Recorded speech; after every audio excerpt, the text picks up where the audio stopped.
recording.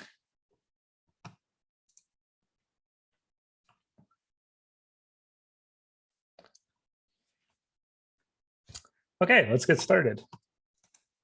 So today we have an amazing panelist and longtime friend of mine. I'm going to promote you to panelist. So you should get a different interface in a second. So today we have, is your video? Hello. I'm here. How's it Promoted to going? panelist. I'm good, good. I haven't seen you like this in a while. In years. In years. Yeah. Only as Twitter avatars, I think. Only as, and I'm like the yellow circle and you are the face of Hillary Duff. I don't know. It depends. Depends on the day. So just to give a little bit of background on Jenn before we even get started, I actually met Jenn in a super weird way. I guess like super weird given how much has changed between then and now. But we met actually in a small town in New Jersey called Montclair when Jenn was working on BaristaNet. Those were the days, right? Things were so simple back then. The web was smaller back then. And then after that, Jenn, I think worked at, it was the MBA, right? Working on the web apps at the MBA. And then kind of spent a lot of time building community and doing small projects off to the side, but like projects building kind of an art background at a kind of the intersection of CSS, JavaScript, and web apps. And one thing that I've always like really respected about you is that you go and you explore things in your free time. And one thing I keep saying in this course is that like, that's the best way to learn. It's just like, find something you want to do, even if like, you don't know how to get there, just figure out how to get there. And now what Jenn does is Jenn is the director of community at Glitch. So Glitch, for those that don't know it, is a platform for experimenting with code, mostly JavaScript code. So you can create these, what do you call them? Glitches? They're just apps. They're just apps. web apps. Yeah. So you can experiment with code and you can deploy that code like straight on Glitch and you can send it to other people and they can interact with it. So I'm sure Jenn's going to talk more about that, but welcome and thank you again for coming. Yeah, thank you for having me. And hello to everyone in the chat. I'm watching it kind of scroll up. They're pointing out that I have a lot of books. Which is true.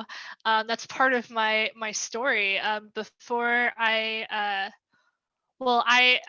one of, I think, hopefully the last generation of people that were told that in order to go into tech, you had to have a college degrees in computer science. And so I did go to college at Montclair State, that small town where we met. I got my bachelor's in science in computer science, and then I got my MS, my master's in science and computer science. So that explains the books, because I cried a lot and worked really hard to purchase these very expensive books. So I will always have them back there. A lot of them are out of date, but some of them are still fun to kind of go back to and have the basics. But fortunately, all that information is more freely available on the internet these days. So that answers the books and the folks asking if I have an MBA, which I don't. Maybe one day when every so often I'm like, should I go back to school? And then I'm like, no, I don't need to. And writing papers is like, I'm too old to pull all-nighters. So, but you spoke to. Are we old now? Is it official? We're not old. We're just aging. But everyone's aging. No matter how old you are, we're all aging. So. Yeah, I went to college and then I became a department administrator at Montclair State, and I taught mostly Java, and I introduced a web development course to the grad school there. So I was teaching Node.js had just come out. And then I decided to enter the industry to go work at the NBA, and I worked on stats.nba.com, the stats site. And then ended up doing consulting, and now I'm at Glitch. And someone in the chat had pointed out that's Xfog Creek. That is true. Glitch was a research and development project at a company called Fog Creek. Fog Creek also co-created Stack Overflow, which y'all are probably familiar with in your exploration of code, and will continue using through the rest of your career, I'm sure, if it's anything like mine. And Trello as well was another product that came out of it. So another product that they worked on was this web IDE called Glitch, where you can build the app of your dreams. And I joined just a little over 4 years ago. Actually, this past Saturday was the 4-year anniversary of us launching Glitch. And so yeah, a long history, a small company with a big name. Um, and one other thing I wanted to point out from your very nice intro, John, was you commended me for my always like diving in and exploring and learning stuff. That is that's not even just like a hobby. That's just like how you survive and thrive in this industry. It's not even just early on when you're first getting started. Like once it clicks with you and becomes muscle memory that this is something you're constantly going to be doing, I feel like that's the point that it all feels a lot less overwhelming how fast tech is moving and how many frameworks are available or languages are available. Like just kind of like diving in and getting to hello world just to see what it's like and understand if it's right for what you're doing. And that's kind of what Glitch is about. Like we let you auto deploy an app within seconds, and not having to worry about how it gets online allows you to think of the aha moment of like what idea you have to build or create or try out or prototype, and you can just dive in and create it, and then you can worry about the DevOps stuff if you want to later down the road, which just creates a quicker path to learning new things, which is something that even I've been doing this past week. I've been working a lot with all the new static site generators. We're in a second wave of static site generators. And so I'm learning a bunch of new stuff and writing code around it this week. That's my biggest takeaway from my career and all of this is like, no matter what your background is, once you are in this world, which you all are now, you're constantly going to be learning. So have fun while you're doing it and, make some art with code is my thing. Do you remember when we made the Jersey script CSS generator? I feel like there's a lot of like even joke things can sometimes like head you in a new direction and teach you something new. Like we were working on that and I was just like, this is so ridiculous, but so many things that I never knew I learned as a result of that. Yeah, so Jersey Script was a monthly meetup that I had started in Montclair when I was living there. I live in Jersey City now. And yeah, we had, I don't know if the site might still be live, but yeah, I put up this like landing page for the meetup. And then, yeah, John went in and created a script that kind of undoes the CSS and then has all of the properties kind of show up again. And so it like deconstructs the site and builds it back up as soon as you get there, which is probably what it felt like going to websites in like the 90s because like things are so slow. But yeah, and when you break down um code or even like problems into smaller pieces and then use code to solve it or pull it back up together, you can learn a lot. And that code that you wrote for the site probably isn't something that is going to be widely used, but you learned something about it. I learned something about it, and we carry that into the more, I guess, like practical problems that we are usually tasked with to solve in our like day jobs or Can you, classwork. can you talk about Make 8-Bit Art a little bit? Yeah, sure. So make8bitart.com is a site that actually is now on Glitch, but originally it wasn't. I built it many years ago. Um, it might be 10 years old. I don't know. I have to check. When I was at the university and starting out in grad school, I was primarily writing Java and PHP. You might see my magenta PHP elephant plushie back there.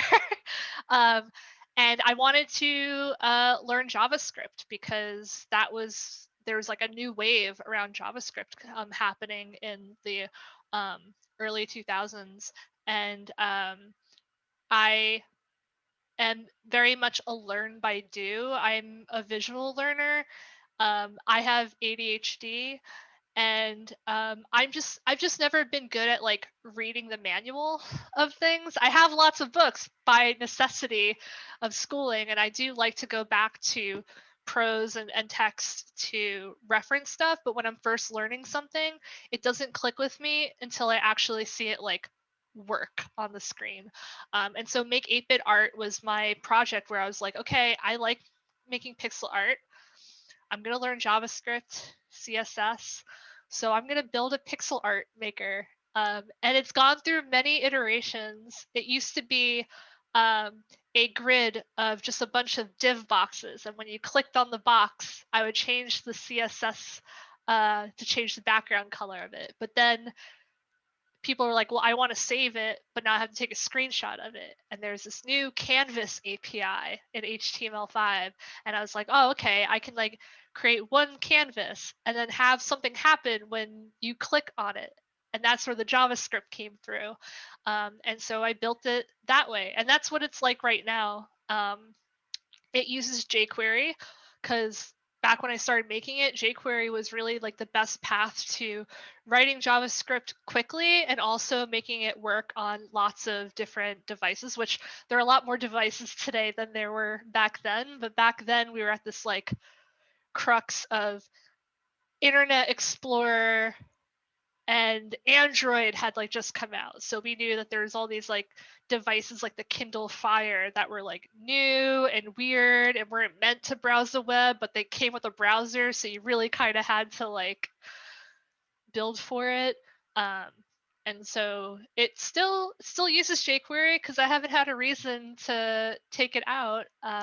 And I just kind of update it when there are bug fixes that people report in. But it's open source, so if you can go to it, there's a link to the Glitch app and you can view the source there. You can even remix it. People have remix it, which on Glitch is when you copy the app, they remix it and like add their own stuff to it, or they'll like add their own feature and send it to me to let me know. And sometimes I'll incorporate it into the main app. But it's been a really great learning tool for myself, both in how to write JavaScript and CSS, how to build an app that is performant. It's not very responsive. It will work on your phone, but not as well. And that's something I'd like to revisit by the end of this year when I get to it. But also it taught me how to collaborate with other people who wanted to contribute to it, and not just developers. It's not a developer tool, it's an artist tool. But the tech behind it's interesting, and showing artists how to use it or what it means to be open source and how they can download the app onto their computer. They don't have to be online to use it. Like I architected it with that in mind. It's just been like a really great learning tool.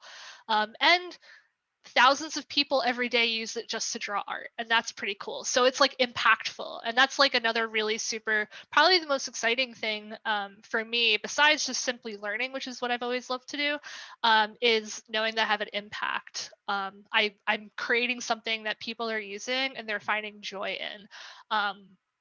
When I was at the MBA, I like updated the site to reflect that the Nets were no longer New Jersey, but they were in Brooklyn. And the fact that that change was like seen by millions of people is both terrifying, but also like pretty like cool to see. Like, oh, I like updated one thing and like there's like this weird like cognitive impact that you don't see directly. I didn't have every single person that saw that change reach out to me and tell me they saw it, but like it's happening, and that's like a really exciting thing about building for the web, especially. I remember one time I was on I worked at Tumblr and I was on a train on the way home and I had like a bad day at work. And we've all had bad days at work. And I was like, why am I even doing this? And I remember walking down the train and just seeing the Tumblr app on someone's phone and them like using it and just being like, oh, that's why I'm doing it. Because you're right, like no one reaches out and says like, you're doing a good job. That's not why we do it. Yeah. Yeah, especially as the role that I'm in now, I work at a small startup, and I've been doing a lot of like engineering management. I'm the director of community, and my job is to be the voice of this large developer community that we have that are building apps on Glitch and communicating what their issues or what their loves are to the engineers who are building the product. And a couple of years ago, I was building the product. I was building the teams that build the product. And as you go higher up and you become more of a manager, it's like you hear more of the impact, and my job is to make sure that the engineers hear that impact so that you keep morale up, because I think a lot of us, most of us that enter the space, are doing it because we want to create something cool. We want to express ourselves in some kind of way. We also want to we want a job where we can do that. I would say most. I mean, I went into the industry because I wanted to be paid well to do what I do, and to use my knowledge that I spent a lot of money to gain. But I'm like, if I'm doing it, I want it to be something that I can have fun doing. And so tech is a very broad, large space to be able to do that in. I'm looking in the chat. Someone said anyone could write the website of the company where she's working at. I'll type that in the chat. It's glitch.com. And yeah, the spirit of Glitch, like I went to Fog Creek. I was the first Glitch specific hire at Fog Creek. There were already people working on it that they had come off of other projects. I was pitched that they're building something that will enable anybody to build the web, and that is directly in line with what my vision is for the web. While things are becoming more closed gardens, all the good, correct information is falling behind paywalls and misinformation is free. It's how do we kind of bring the web back to its early days where people had more permission to play around with code, view how things are built, and just do something as simple as I want to put up a web page because I wrote a book and I want people to know about my book. Just to be able to do that and democratize the ability to put something on the web. Nowadays, it's you search how to make a website, you get a bunch of ads of content management systems, which is great. But sometimes people want to do more, and they feel like they don't have the permission to because they did not go to college for computer science. So therefore, I'm not allowed to pick up the hood and see what's going on under there. But that shouldn't be the case. I think anybody should be able to build the web. And I think that it's crucial that everybody has that ability to do so, so that we have a more inclusive space. We're all expected to be on the web, so we all should be able to contribute to it and be taught how to contribute to it in a meaningful, safe, and inclusive way. I don't know if you're saying it because that's so perfect for what we're doing here. A $20,000 boot camp, you have to choose between having a car or potentially being able to feed your family and being able to take this knowledge that should be free. Do you remember, I just wrote it in the chat, but do you remember Experts Exchange? Yes. How ridiculous. And the answer was always there, but you couldn't see it. Yeah, it was just half. Yeah, and so Experts Exchange was kind of I forget what came first, if it was Experts Exchange or Stack Overflow, but there is definitely that philosophy of knowledge is power, therefore there should be a price to it. And for some people, when they think price, they think a fiat currency versus impact as a currency. There was a conversation on Twitter a couple of weeks ago about unpaid internships, because I think some person, I think in like sports media, had tweeted like, oh, here's a cool internship opportunity that I heard of, and it was unpaid, and everyone was like, why are we still expecting people to like work unpaid? And I was seeing a lot of tweets of people talking about how, you know, they come from a family with money, so they're able to do unpaid internships, which is kind of what is expected from these large media companies. Is like, you know, these internships will be filled by people that come from money and don't have to get paid. And a former student of mine had that follows me on Twitter for some reason. She was like, "Oh, did you do internships?" And I was like, "No, because I could not afford to work for free while going to college, and I, you know." I had bills and rent and this is, you know, even when I was like early on in college. Like when I met you, BaristaNet was probably one of like 7 like things I was doing. I mean, you're doing Broad Street ads, but like there's always multiple things like on your plate so that you can kind of make a whole like paycheck. And so I think a lot about how I missed out on internships, which then trickled down to me not having as impressive a resume as a bunch of my peers did who were able to do that. And I hate to see that cycle is continuing um, in the outside of higher education, but like boot camp kind of cycle. Because, you know, I have friends who are in a boot camp that had to do like a pre-boot camp that like cost money. And, you know, not, you know, being a former educator, education is extremely valuable and it is a ton of work. I get asked to go back to teach all the time, and I'm like, I do not have the energy to do my day job and also teach. So like I understand the costs that go into it. And also in tech, you have to really stay up to date with curriculum, which is not necessarily something that colleges, you know, keep up with, especially in tech because it moves so fast, depending on what school you go to, of course.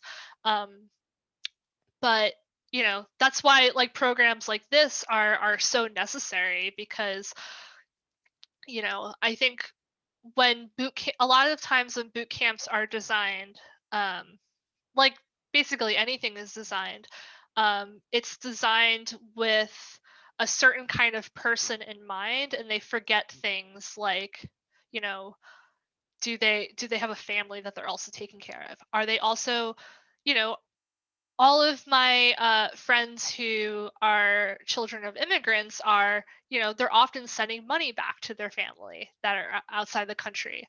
So it's not even just like as simple as like stop eating avocado toast and you'll be able to own a house. It's it's like, no, there's a lot of things that go into it. And if you talk to more different kinds of people, you'll understand that and hopefully design a better program. So yeah, major props to this and all the other programs out there that people are kind of stepping up and taking on, so that again we can democratize building the web by making this knowledge available in different kinds of ways to all different kinds of people. I know some people, there's plenty of resources online and videos, but you know, a lot of us need more guided learning like this and accountability. Like if there's an assignment, you need, sometimes we need a deadline so that we know to do it at that moment. That also kind of matches what happens in the workplace. It's not always a free for all. There are deadlines and stuff. So that's stuff that you can't get from just watching a video. I just like you, I've always liked doing things like conference talks and like small instruction, you know, things to help people get knowledge. But I had no idea what I was getting myself into with this. So when you talk about uh, like education being a lot of work, I mean, it is a ton of work, but that shouldn't mean that people have to pay like such high prices. And it doesn't seem like when they're paying those high prices, a lot of times the money is going to like a for-profit corporation, which is not great. I've heard a lot of experiences from people in the class about these pre-boot boot camps too, which is Yeah, horrible. yeah, I think that when the boot camps had started, coming about several years ago, the pitch for them was college is so expensive and so unnecessary. Like, what's an affordable way to learn to code that's not having to go to college? And reflecting on that now, when you see the prices of some of them, it it's comparable to that. The other thing that I liked about boot camps when they got started was that they did not require any kind of like pedigree in order to like get in. Like I think a lot about in order to get into even just a state school, if you have your GED, you have to get your associates before you actually get into what you want to study, and that's 2 years, um, um, typically. 2 years is a really long time to be going to school before you actually get to what you're wanting to learn. And so for boot camps to be like, yeah, you can just immediately get into like learning to code um, without like the associates first. I'm like, okay, cool, that's great. But then with the large amount of people that the large demand for learning how to code coming through, I guess they're adding these kind of like pre-programs in order to help weed out like applicants, which I think their mindset, and I'm just speculating, but I'm imagining that what they're trying to do is really get the people who like are really dedicated and will like really do it. And it's doing a disservice to a lot of people because, you know, when I was in college, I was really dedicated. I really busted my ass. But no, I cannot accept this internship because I cannot afford to do that and like survive and Yeah, it doesn't matter everything. like how hungry I am or whatever. Like I still don't have the time. Yeah. Yeah. Um, Hunger and passion don't create more. Doesn't slow down the orbit or put more money in my bank account. My camera is not focusing very well. Here we go. Um, It looks like we have some questions in the chat. We probably won't oh have yeah. time to answer all of them, but any ones that you're Okay, let's see. I got the. Um, let's see. Well, someone said they can't thank and appreciate John enough for all his effort. I agree. Thank you, John. Thank you for having me. I think it's also just great that not only are y'all learning to code, but another big part of working in tech is uh, the network that you're a part of, the people that you know and meet and stuff, because that's where your opportunities come from the conversations that you have and the thing and the people that you're building stuff for. So it's cool that John's got folks coming in here to talk to y'all. And I also love just talking to students because, you know, these are the folks that like I want using Glitch because again, like the more cool people that we have trying out stuff on Glitch or off, the best. And I love to um, interact with new developers because I am always learning and I'm interested in, you know, knowing what people who are new to the space are interested in doing because that will be what we see down the line in a couple of years. Let's see. How are you able to get your first tech job without any internship experience? So getting a job is it's a mix of uh, who you know, what you know, what day of the week it is. It's like kind of like off in the air. I happen to know somebody who worked at the MBA, so I knew that they were hiring. And I just was having a rough time in my academic role, and I just like applied, and uh, I had uh, I had enough work that I had done throughout college, and I had been doing freelance web development, so I had a pretty good portfolio, and I was able to like I think what really got me the job, and they like made me an offer immediately. And I think what got me there was that I was confident in the code that I wrote.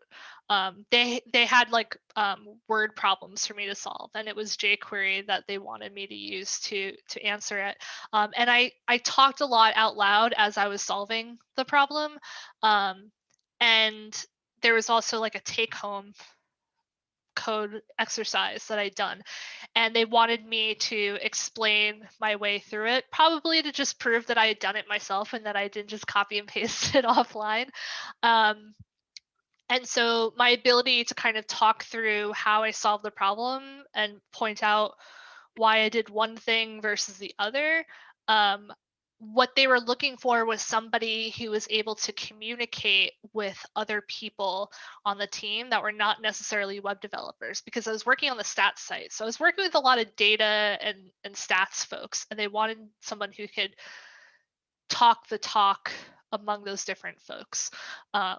And communication is not necessarily something that you need an internship to learn. Um, and so, you know, I probably got in past any weeding process of, I don't know how many applications they had gone through, probably because I knew somebody there. Um, but I also haven't encountered many jobs since then that have required an internship. In fact, I think a lot of people are more apt to list what projects they worked on in that internship than what internship they did. And I've done a lot of hiring at Glitch of engineers, and often when they list internships, I ask them what projects they worked on, because that's more interesting to me. And usually those projects are something that you can do on your own or as a freelance project. And yeah, let's see. Is estimating that 3 more billion brains will connect to the internet in the next years. That's a wild, it's a wild thing to think about. That's a lot of containers that we have to spin up on glitch.com. We have to tell AWS to expect a larger bill. Jeff Bezos is gonna be pretty happy. Yeah. I'm just kind of scrolling up now, but let me start up from the top because I realize it's in chronological order. Being at a startup, would you consider entry-level engineers for your team who show that they're capable learners and are passionate for the company's product? You know, that depends on where the startup is at. So Glitch officially became its own startup from Fog Creek about 2.5 years ago, and we had a fundraising round around that time, and so we used that money to grow the size of the company significantly, and that's when we are more open to like, okay, we're gonna grow, we're gonna have a bunch of engineers, and if we want to hire entry level or junior engineers, we need to make sure that we have senior and above level engineers who are available to both do whatever tasks they're required to do, but also mentor and work with the junior and entry level engineers. Because I think often places, you know, I've heard stories of, and even at a past job I was at, you know, you hire entry level engineers and then they're kind of like on their own working on small tasks, and you know, how do they grow from that? You know, there's not like a day where it's like, aha, you are now a senior engineer because you have been doing the same thing for a year, time to move on. That's not really how it should work or how it works in the startup world, at least. Now our company is we're growing in a different way, more like the product and revenues than we are the company itself, and we are a lot smaller, and we are working on a faster roadmap. So we don't have the resources right now to mentor entry-level engineers, so we don't have any listings open for that. But we imagine the cycle will kind of continue there, and I think that's how it is at like a lot of startups. I think larger companies that have existed for a while and have had an established engineering team for much longer and don't have this kind of cycle of excitement and chaos that startups do tend to more often have entry-level spots available. So I remember I was at a conference a couple of years ago with somebody who worked at Capital One, and he was like, I lead the engineering team, and this year I have to hire 1,500 engineers. And I was like, are there even 1,500 people in the world? Like, like how do you do that? And they had like a pretty healthy distribution of what levels they were looking for, because larger companies can really invest in the journey of getting an entry level engineer and having them grow and hoping that they stay at the company. So like the culture is also important there. Um, Some companies so like Google have 100,000 employees, 100,000 people. That means even if they have 10% attrition, they're bringing in 10,000 new people every year, which is a lot of people. yeah, I also know that Google heavily relies on contractors.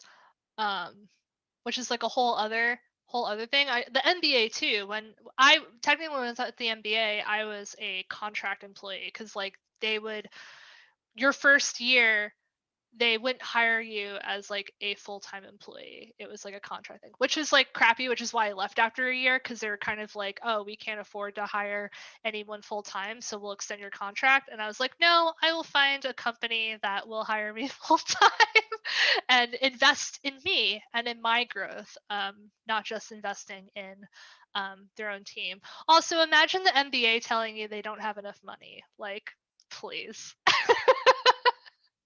I wasn't making LeBron money. I'll just say that. You don't have your Um, own developer shoe line. no, I wish. Um, anyway, yeah. Oh, someone said go Spurs. A Nets fan, of course. And finally, this is our year. Everything's coming together.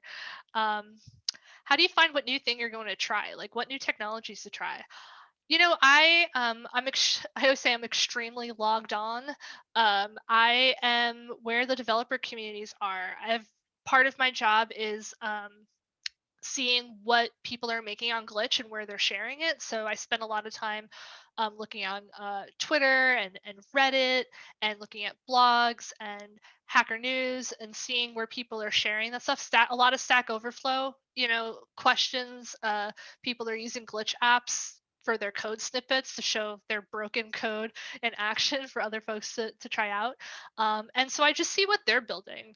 One, because there's just new and exciting stuff that people are trying out all the time, and that's where I learn what new and cool things are out. Um, and also I see what's trending. I've been seeing a bunch of people using Svelte, which is a JavaScript UI framework, kind of an alternative to React. And so I was like, I know the person who makes it, and everyone says it's really performant, and glitch.com is built in React. So I'm like, let me see if I can get like a Svelte version going. And if it's way, way more performant, then maybe I should pitch to the team like, hey, should we consider, is performance an issue? And if so, here's a possible solution. Not fully building all of Glitch, but just little pieces of it to prototype it. So yeah, I rely heavily on the developer sides of social media. There are a lot of more developer focused blog networks like dev.to, Hashnode, and I'll just really kind of skim for buzzwords to see what people are talking about. And that's been really helpful for me. And that's actually kind of how, when I got into building for the web, I just like followed a ton of developer blogs that people were talking about, and I would just kind of absorb everything folks are writing about. We talked about on an earlier session Ruby Flow, and there's actually a counterpart to that, JS Flow.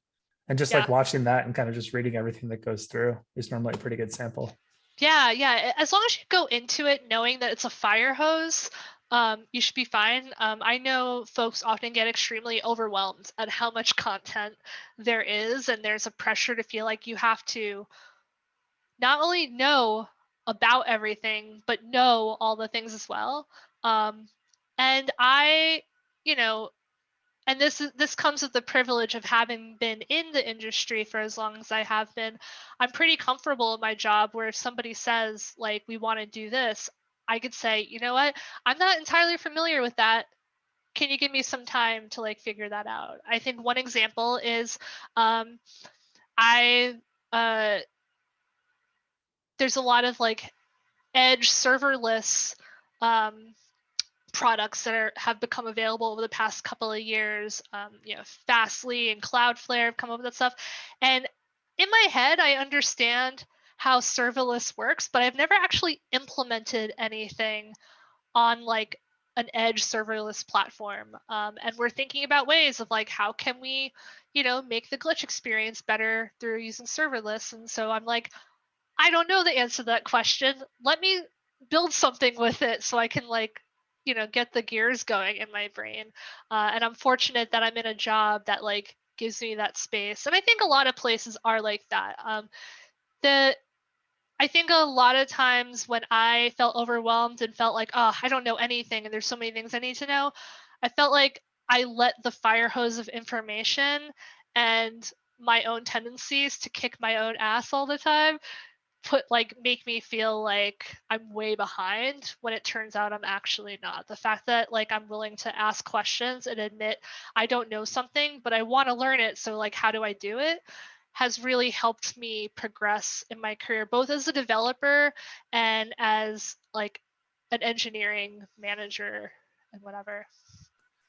I've talked a bit here about like how it's not the first time that you see something new and say that you don't feel like learning it that you fall behind. It's when something sticks around for a bit and you just continue to refuse to even acknowledge that it exists. Like you don't need to know everything the first time it exists, but like if something is around for like 5 years and you keep hearing about Docker, then like eventually you're going to have to look at it, you know? So, Yeah. yeah, there's like two fire hoses. There's the everyday fire hose and there's the 5 year, it's been around for a bit fire hose. Yeah, yeah. And Eric in the chat asked if I can repeat some of the sites that I mentioned. So yeah, Hashnode, dev.to. Reddit has a lot of subreddits like web dev, learning to program. Um, Social platforms tend to have spaces that are really like toxic, not exactly nice or welcoming. So if you go into the sites knowing that, and if you see it, know to just move to a different space. There are a lot of really awesome subreddits on Reddit. Hacker News is one I mentioned. The conversations on Hacker News are often very bizarre and not great, but you'll see the links of all the pages that developers are talking about. And you don't have to read about what they're talking about. Just click on the links to go to the pages that they're talking about. That's kind of how I consume Hacker News. And Stack Overflow has been really helpful for me, not only when I need the answer to a question, but I like to just see what questions people are asking. Because often people are asking the same questions that my friends and I are asking 8 to 10 years ago. But they're asking about different things. And it's just, it's cool to see I'm not the only person that probably every day has to like remind themselves by Googling how to split a string into individual characters. I'm like, how do I do that again with JavaScript? Like, or I'm always mixing up PHP methods and JavaScript methods. And I haven't written PHP since I was at the NBA, and that was like 7, 8 years ago. So it's Google. So that Google is my friend. Yeah, for sure. Mine too. Do we have time for, I mean, you can keep answering questions as long as you'd like, but I think we have time for like one or two. Yeah, let me pick a good one.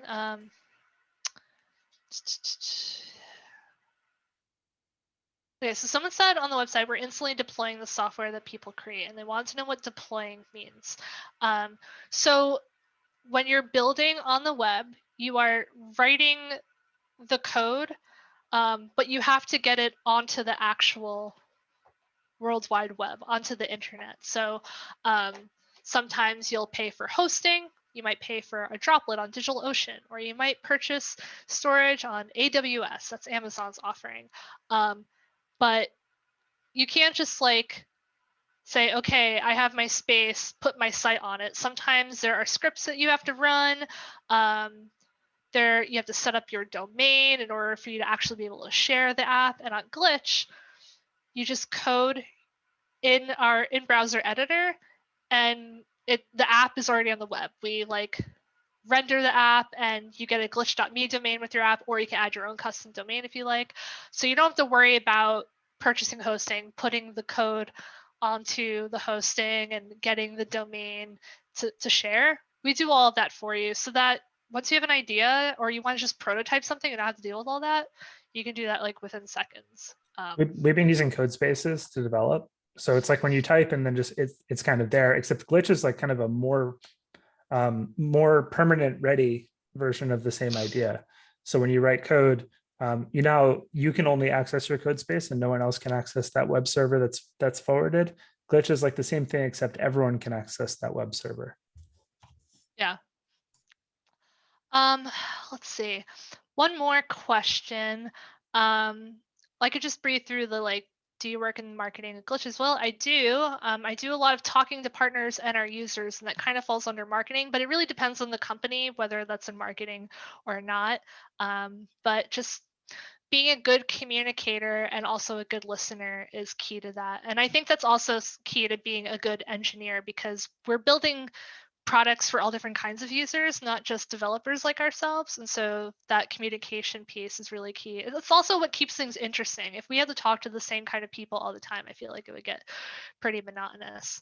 And then the last question I'll answer is, how do you come up with project ideas? Because that's, I think, something people always joke about, what is the hardest problem in computer science? And you'll hear them say different things. I think the hardest problem for me getting into tech was like, there's all this stuff to learn, like what do I build?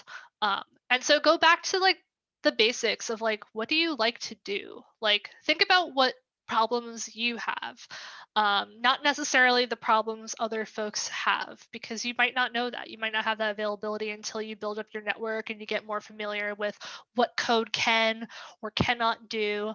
For me with Make 8-Bit Art, I was like, I want to learn JavaScript and I like drawing pixel art.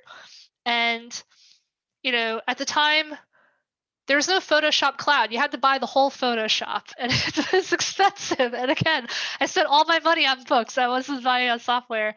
And so I'm like, I will make something. And that kind of was my aha moment there. And I dove in.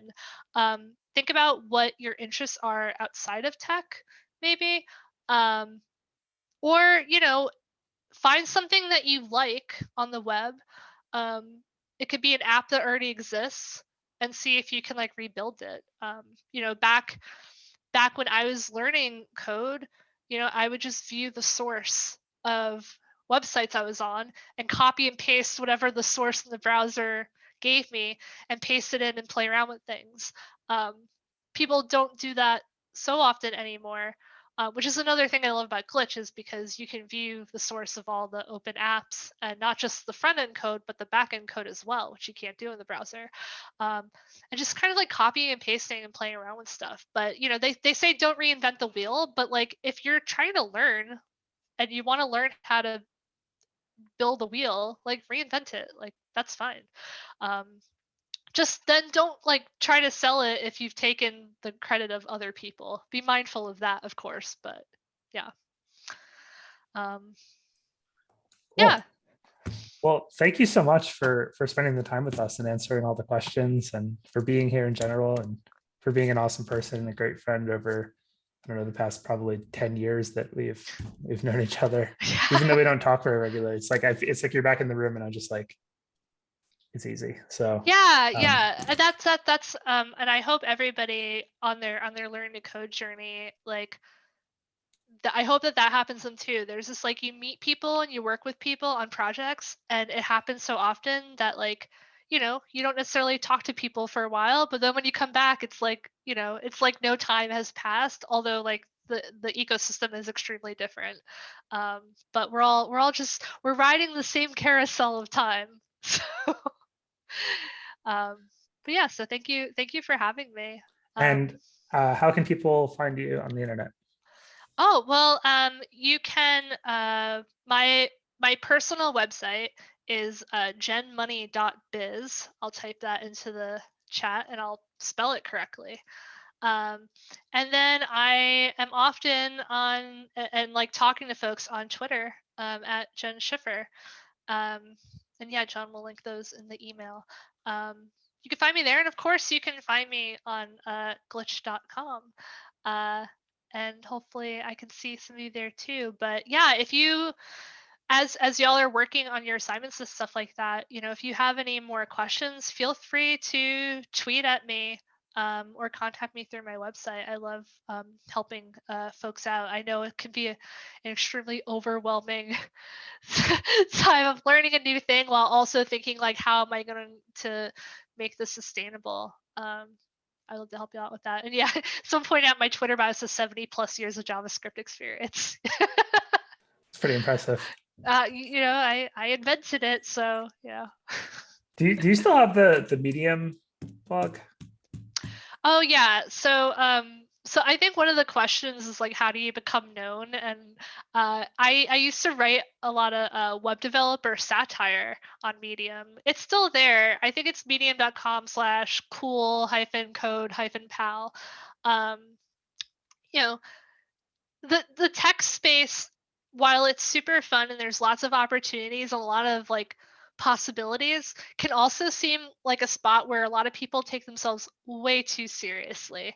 And so I like to have fun and make people goof around. And so I would write joke articles about and say things like, I have 70+ years of JavaScript experience. Um, I thought that blog was just like, it's so perfect. yeah. Um, yeah, that was a fun time. I wanna get back to writing more again, but I've just been focusing on Glitch, and also I've been getting into like coding while streaming, and so that's been a fun exploration. Gosh, if you think coding is hard, coding while carrying a conversation is a whole other beast. But I've been trying to get into that too on Twitch. Should we link your Twitch too? Do you do Twitch? yeah, my Twitch is twitch.tv/Jenn Schiffer. I'm Jenn Schiffer on most places. Um, sharing a blog called CSS First, the day we start CSS. Oh, you're starting CSS today. Today's That's so today, good. yeah. Awesome. Yeah, I've been taking. I signed up for a course so I can brush up on CSS. It's called CSS for JavaScript developers, and I'm excited to get into like animations and stuff like that, which I haven't had an opportunity to play around with. Yeah, That's all the cool. CSS3 stuff is pretty wild. You can do so much, and it You actually just so works in all much. the browsers. That's the coolest thing about it. I think jQuery was like, we're gonna add all this stuff like fade in and stuff because it works everywhere, but it was not as performant as CSS, but CSS didn't work everywhere. Now CSS works everywhere and does all the things. Like you can position things, you can center things. These are all things that were like really hard to do, several years ago. CSS is really shaping up to become one of my favorite languages to work with. So I'm excited for y'all. It's still somehow impossible to like center a box inside of another box. You So got that you hasn't gotta changed. you gotta CSS grid. Flex box, it's there.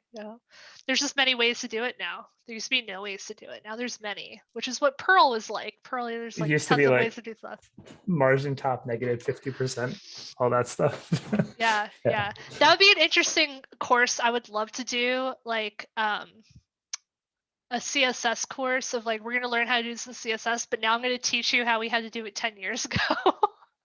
Or maybe do it the other way around. That'd be a fun course. I've always wanted to do like a hackathon where like you're building a website on those old colorful Clambook Mac computers that have like no memory or hard drive space, or like shitty browsers. I want to be like, build a website that's performant on that. I just always like goofing around with like old tech, impossible tech. So yeah.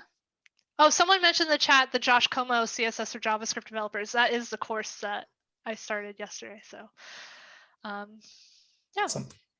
Thank you again for being here.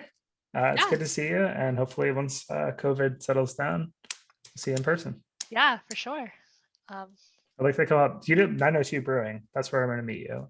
I don't know if you are drinking beer, but I will see you there. Yeah. We can watch a Okay. comedy show. Yeah, sure. Awesome. Cool. Well, enjoy the rest of your session, y'all. Cool. Yeah. See ya.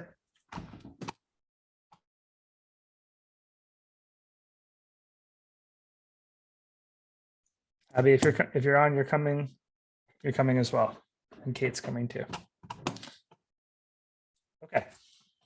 And anyone else that lives in Jersey City, you're also welcome to come. Okay, so I hope you all enjoyed that. If you did enjoy that, please, when the email comes out, give Jenn a follow. And she's great to follow on Twitter. She says a lot of really interesting things. She gets into some interesting topics, so definitely check her out. Okay, should we get into the homework?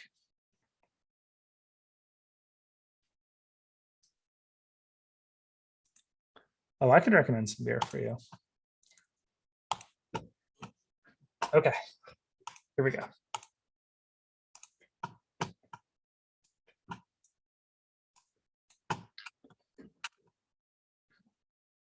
Okay, so let's go through the homework from yesterday, and please drop in questions as we go here.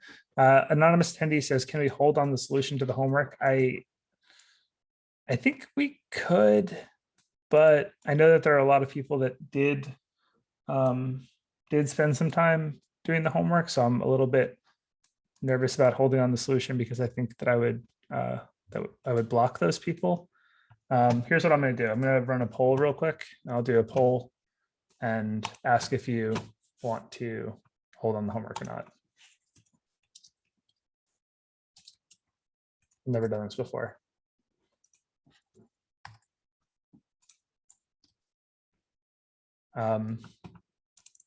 So the question will be, cover the homework today. The question, if you say yes, that's going to mean that you want me to do it right now. And if you say no, then that will mean that you don't want me to do it now. And we just go to CSS, which is fine because they're pretty disconnected. So we could cover the homework on Monday. I just figured this is probably the fairest way. I know I've also, in the exercise for today, part of the exercise is that you should spend some time going through the exercise from yesterday. So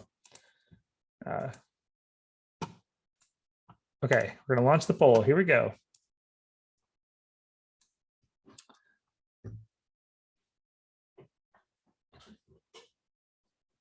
Cool, this is fun.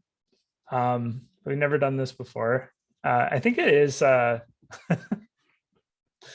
think what's cool about this is like the instant feedback mechanism. The poll definitely took an immediate skew. I'm going to live blog the poll here. The poll took an immediate skew for no, which is nice. It's nice that a lot of you are thinking in that direction because it shows me that you want to work through the homework yourself. I really I appreciate that. I'm, I guess, going to stop it. So we have 76% reporting, 60% of the votes are for no, and 40% are for yes. So we are not going to cover the homework right now. I will cover it on Monday.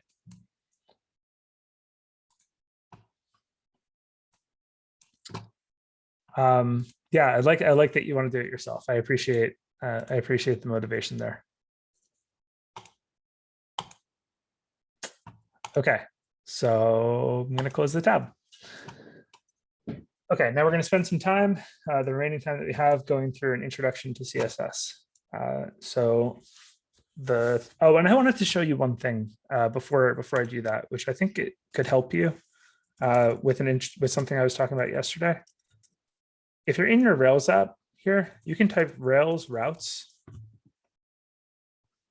Okay. And when you type Rails routes, check out what happens here. It's going to output this, which is a list of all of the routes that are in your app. So look, when I have the cars, it says, oh, cars index is called cars. That's a get request to /cars. So remember Remember yesterday, I was kind of drawing out how all of the nested routes actually work. This will do the same thing for you. It'll actually output similar to the thing that I was showing yesterday. So you can see here, new album song, edit album song, album song.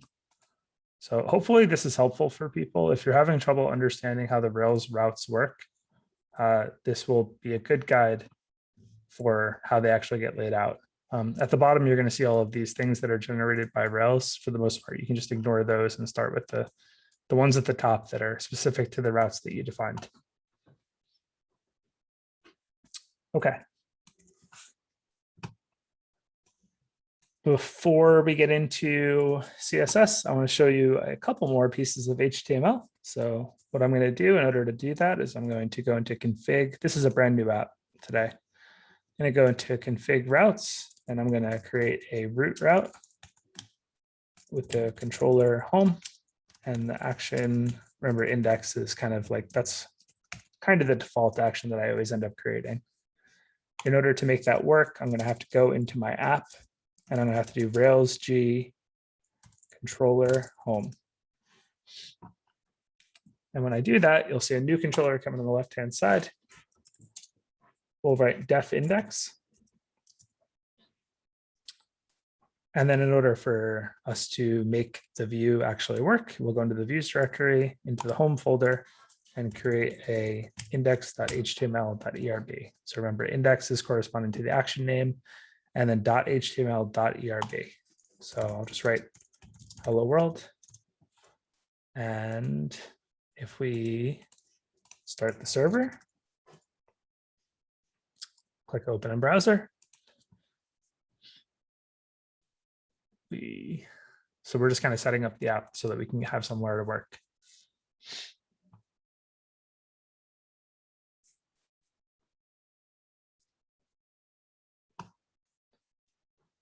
So the first thing that I want to show you, I'm going to turn off this thing because it's annoying. First thing that I want to show you is, remember when we learned div tags? Okay, so let's create a div, and then underneath it, I can show after the class if you're interested in how I created another installation. So I create two div tags back to back, and they look like this.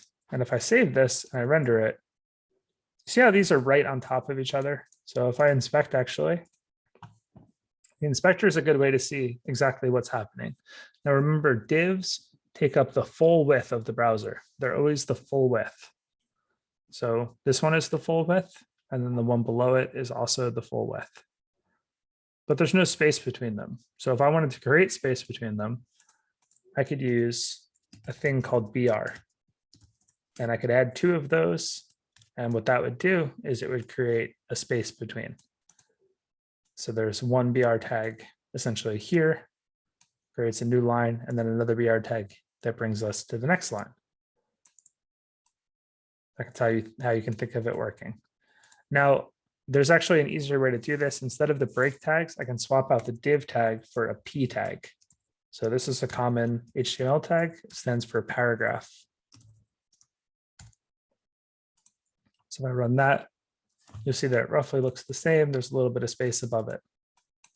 And actually, if I hover over these, you're going to see that the browser is doing us a favor. And what it's doing is it's showing where the contents of the p tag is, and then where the spacing around the p tag is. So the orange here represents the spacing around the p tag box. And we'll get into how to create that in a little bit, but know that p tags are good when you have two pieces of content and you want to space them away from each other. The only other tag I'm going to show you before we get into CSS is lists. So lists have one tag here that's UL, which stands for unordered list. And then you can actually put items inside of it with an LI tag. LI stands for list item.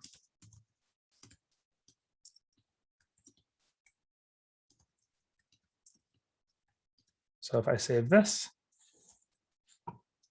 and show it, you see what it does is it creates a list, a bulleted list. Okay, and there actually is a counterpart to UL, which is OL, which is an ordered list. So if I refresh, you'll see that now we have an ordered list. So this is just like in a Word document or something.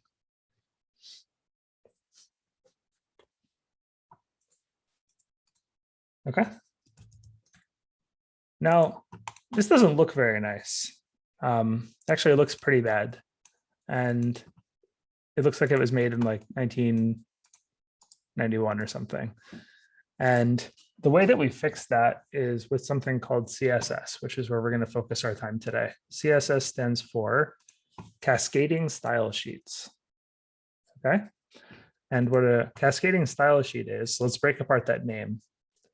First, cascading, which we'll understand what cascading means in a bit, but just to give you a teaser of what it means that you can have certain rules for how things should look, and then you can customize them further later, which we're going to see that today. The next part is style. So style has to do with how things look. Style might be like, oh, I want this to be red, or I want this to be bold, or I want the font size to be bigger, or I want the background to be black, or I want the text to be white. Things like that are style. And then sheets has to do with the actual code that we write is essentially called a sheet. So I will show you how to make one. So first I'm going to erase all of my markup, and I'm going to replace all of it with just a div with hello world inside of it. Okay, then the next thing I'm going to do is I'm going to go into the assets folder, app assets, and into style sheets. And then I'm going to open home.scss. Okay, so Rails actually is pretty nice because what it does is it automatically converts all of it hosts and displays all of the CSS code for you to the browser. So actually, we can see that. If I look in the head tag here, you'll see there's this link rel equals style sheet and this whole thing. So Rails actually automatically puts all of the style sheets that you write into your app. So you don't even have to figure out how to connect the style sheets in the app together. Rails does it for you. So I'm going to show you the most basic style sheet.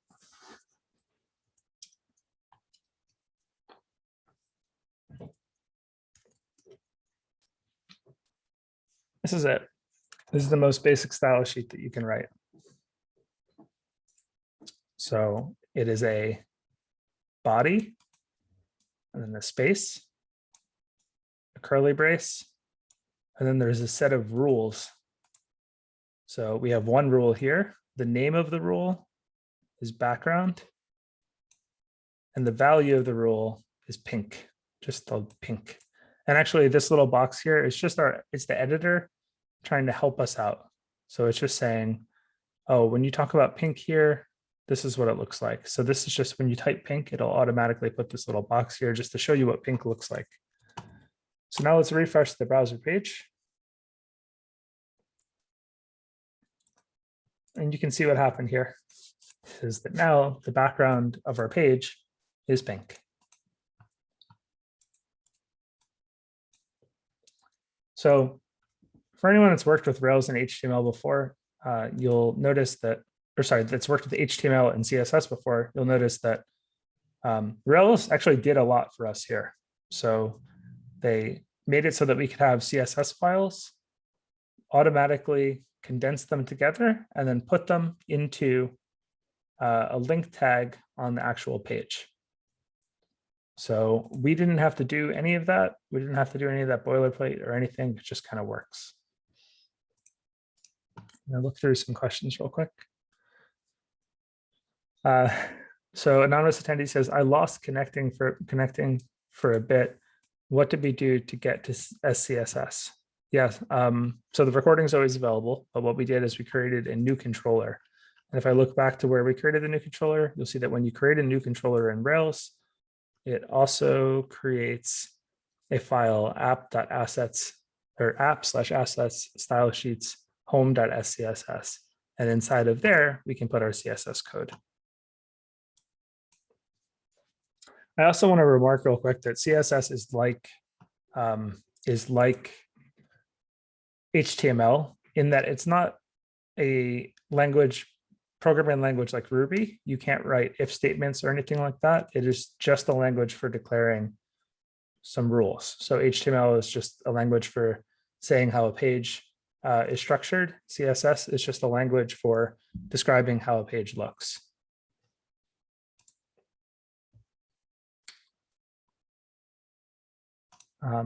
Andre, and I'm saying your name correctly now because you sent me a recording and I heard your name.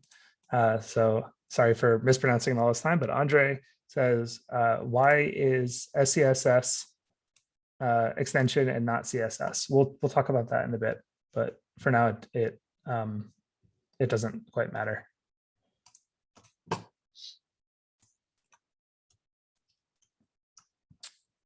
SCS stands, I think, for, what does it stand for? Structured CSS. That's my guess. Syntactically awesome style sheets. So that's what I don't even know, but I think it's basically a structured version of CSS, and we'll talk about that in a while. Okay.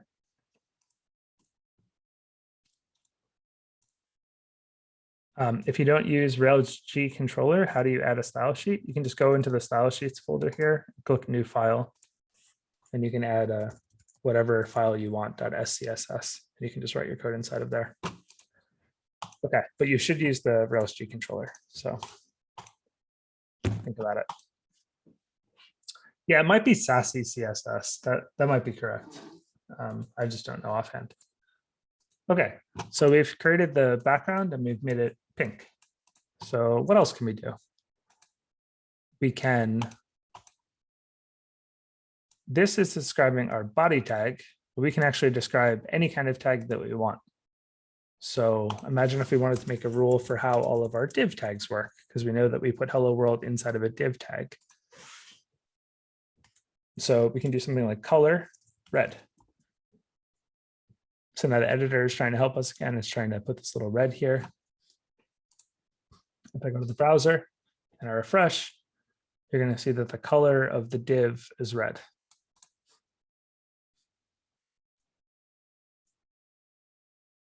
Okay. And if I go back to my HTML file, I can show you what happens when I create multiple of these and I refresh. They're all red. So I've taken in CSS can describe how something looks.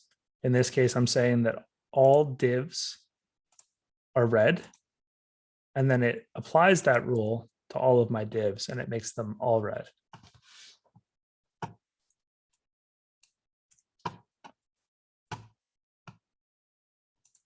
A couple other things that I can do that are fairly basic is I can do things like font size. And you can see my editor here is trying to help me.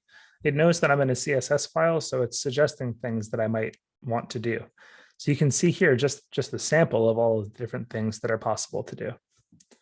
So let's say the font size in all my divs is actually 24 pixels. Now my font's bigger.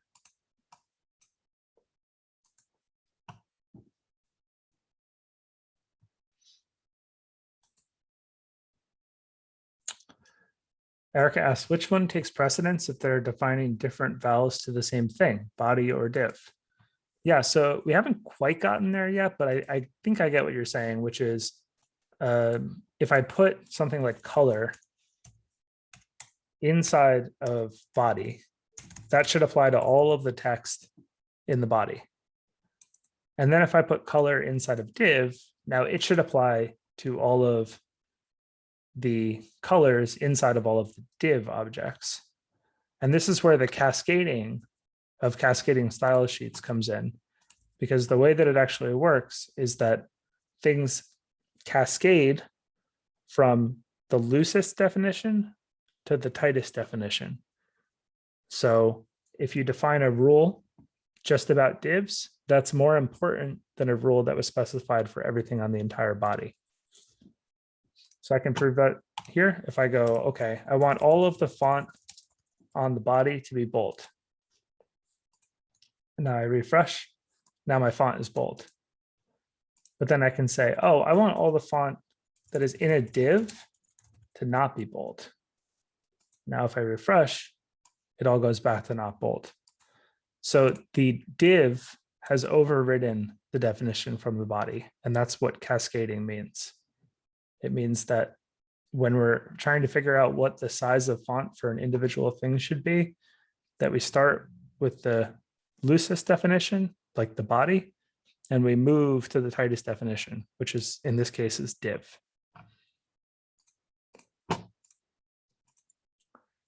Okay, and then to prove that that's working correctly, I'll just put some text outside of the div. We'll refresh, and you'll see that outside of the div, my text is bold, smaller, and white. And that makes sense because it's supposed to be bold, it's supposed to be white, and it doesn't have font size set, so it has the default font size. This makes sense?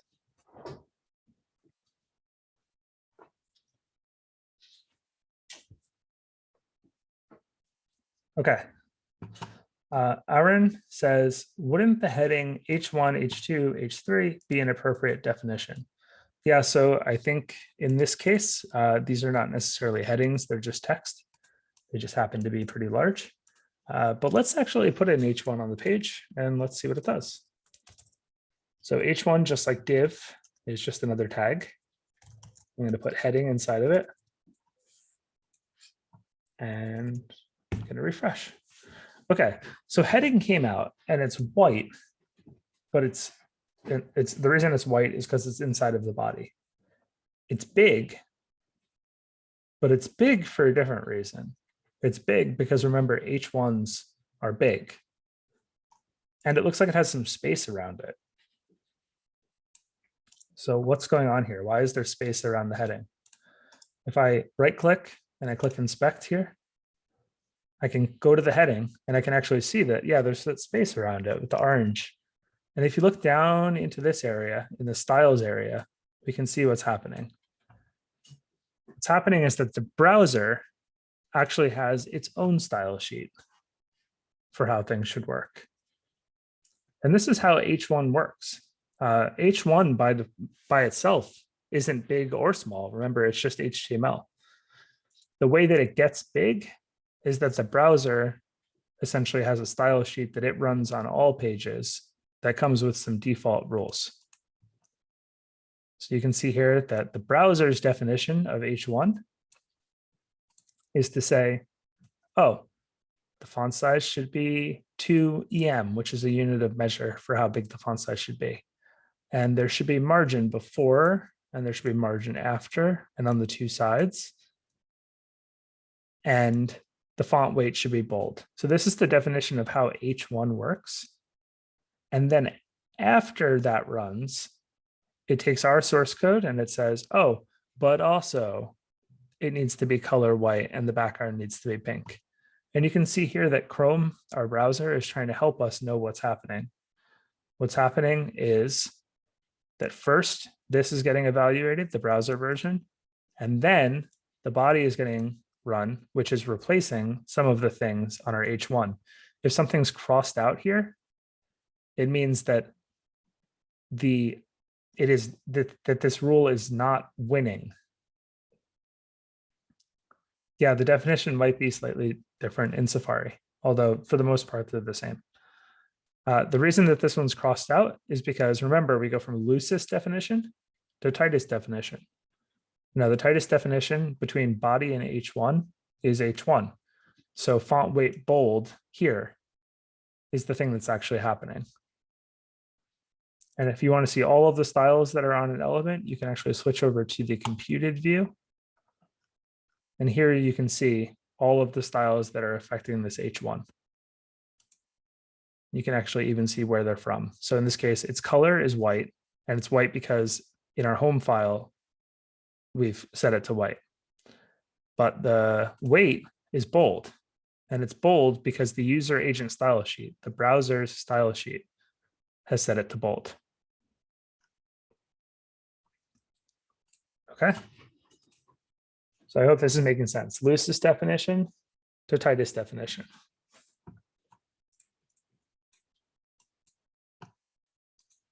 Okay, I'm going to show you a couple more things that we can do with this. Oh, first of all, I'm going to answer a couple questions here. Felipe says, is the CSS code of a website always publicly available? Yes, it is.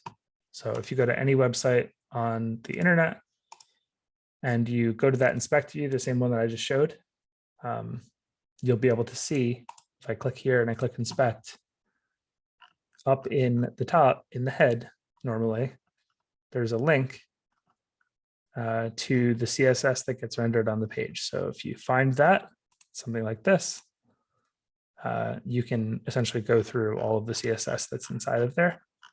And if you were to open this URL, you go to the CSS. So CSS, just like JavaScript, is public to the internet.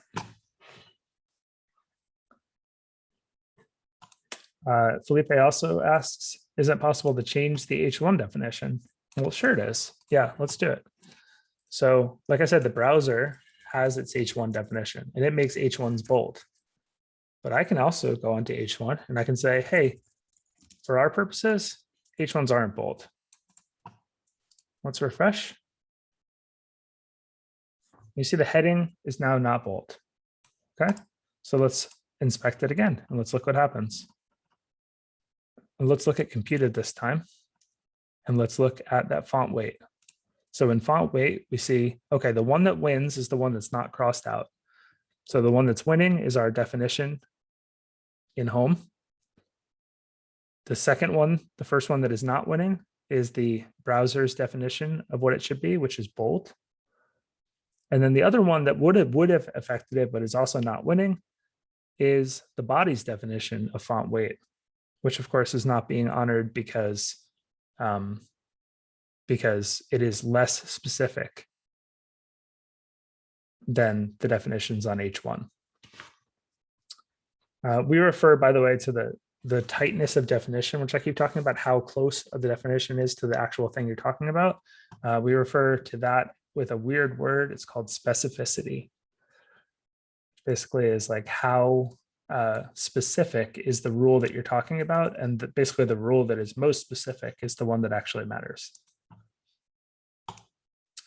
Dash says, how would we change the color for a link, for example? Yeah, let's do it. Okay, so remember, a link tag looks like this. Google.com, Google. Okay, so let's go refresh that. You see that links are that color. So if we wanted to customize the link, well, we can do it. We know that it's an A tag, and we can just say that the color is orange.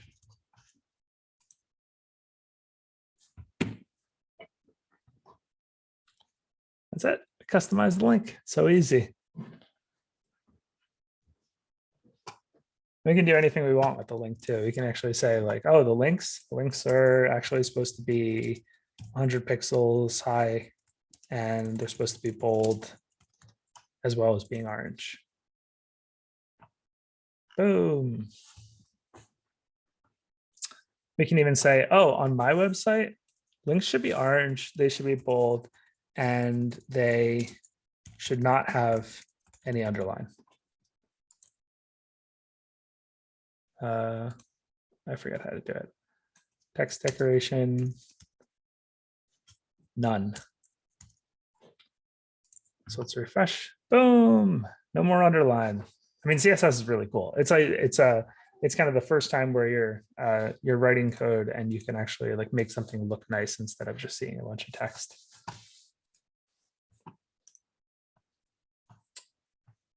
Okay, I'm going to show you a couple more CSS properties that we can use. So we're going to write some properties on div. Okay, so the first one that I want to talk about is border. For border, you can say the size of the border. So I'm going to make a border and I want my border to be 5 pixels. Let's refresh. And then I want my border width to be 5 pixels. I want my border color to be black. Oh no, Now I've done it. Oh, it's been a bit. Okay, sorry. Border 5 pixels, solid black. Okay. So this is, and I can tell from all the comments trying to tell me how to write CSS that people, some people are familiar with CSS. I'll figure it out. Don't worry. So this is our border, which is black, solid, and 5 pixels big. This is what it looks like. So this is called the combined property. If you didn't want to write it like that, you could also write border color is black, the border style is solid, and the border width is 5 pixels. Those are the same. So border color is black, the border style is solid, and the border width is 5 pixels. Okay. Now, what's super not cool about this, though, is that we've made 3 elements. We've put borders on them, but see how the lines are thicker in between? Well, the lines are thicker in between because they are right on top of each other. So what we're seeing actually here between the two is we're seeing the top border of one and the bottom border of another blending together. Someone says we need padding. That is almost right. So what we need here is we need a thing called margin. So it's not that. Okay. It's okay if you want to type the answers that you think is the answer in the chat, but if you type it in the Q&A, it kind of gets hard to see what's going on. So I'm going to put in here, I'm going to write margin 5 pixels. And we're going to refresh and see what happens is now the boxes have borders and they have space around them. Okay. And this is a perfect place to also talk about padding. So I'm going to say, I'm going to write padding 5 pixels too. Now remember, we did margin 5 pixels and things got further apart. I'm going to refresh again and see what happened instead is that now I've actually made space inside of the box. And if we hover over in our browser, we can get an idea of kind of why that's happening and how padding and margin work together. So the light green here, the light green box is padding. Padding is inside of where a border would be. It has to do with space that is inside of an element, in this case, a div, inside of the element. Okay. And then margin is the space around an element. And if you want to remember that, probably the easiest way is to say something like, if you're in a Word document and you're setting the page margins, remember you're setting the space around the document. Okay, so that's what margins are around and padding is inside. I know that can be confusing for a lot of people. Yeah, the box over on the right-hand side is also useful to look at. So you can see that there's the element size in the middle, which is the blue box. The border is the yellow. The padding is inside of the border and the margin is outside of the border. Personally, I think this chart is just a little confusing because it makes it look like the element is surrounded by the padding, and that's actually not what's happening. What's happening is that there's an element that has a particular size, and the padding is inside of the element, and the margin is on the outside of the element. So padding for space inside, margin for space outside. So yeah, someone says, okay, so I just made the borders and I made the borders solid. How can I find out information about different attributes and how they exist? Or how do I remember all of these things? And my favorite resource is MDN. So you just search MDN CSS border style. And if you go to the first link here, you're going to see this super helpful thing. It's a page put together by Mozilla Foundation, and you can actually interact with this quick little example, and you can see what would happen if you used all of these different styles. Okay, so these are just quick little examples. And then if you scroll down a little bit, you can see all of the different values. And then you can even see like a long description of all of the different values. So imagine we want to make our borders be dotted instead. We can just go over to our code, go to our border style and change it to dotted. We save it and refresh. And now we're going to get the dots. And actually, your another answer to the same question is that your editor can help you. So when we're typing border style, see how it's auto completing for me? Now watch this. I hit colon, and it's got here for me the options. And if you start to type, it's going to tell you what is available. So those are two ways to discover things. Googling for CSS is very helpful. I still Google for CSS all the time.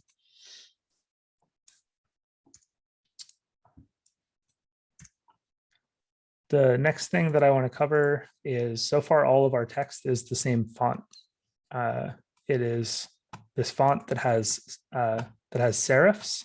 So what serifs are is kind of these little dangly pieces that hang off the sides. But sometimes I want different fonts. Actually, most of the web is not in this font. So let's try to switch to a different font. And the way you switch to a different font is with a thing called font family. So font family, and then it's going to give me a bunch of common options here. I will use this one, which is providing in order the fonts that I would like to use. And the idea is that not all computers have all the fonts. So what I'm saying here is I want you to use Arial. And if you don't have that, I want you to fall back to Helvetica. And then if you don't have that, just fall back to any sans serif font that's on the machine. So if I refresh now, you're going to see that the text inside of my divs is now sans serif. Everything else is serif. And the reason that everything else is still serif is because, of course, I put font family only inside of div.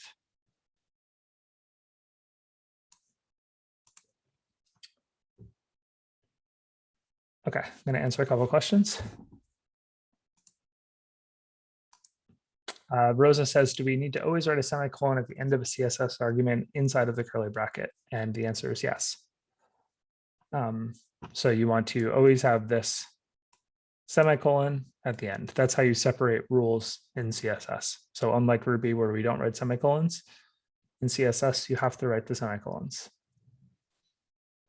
There are tools if you don't want to do that. There are tools to be able to write not the semicolons, but we're writing them because that's how you do it in CSS.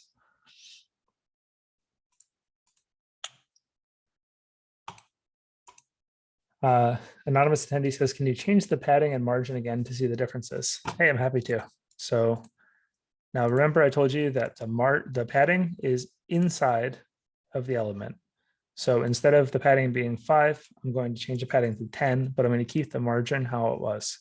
So let's do that and refresh. Now, do you see how the boxes didn't move at all? They're in the same position that they were before. And all that changed is there's more space inside of the box. Okay.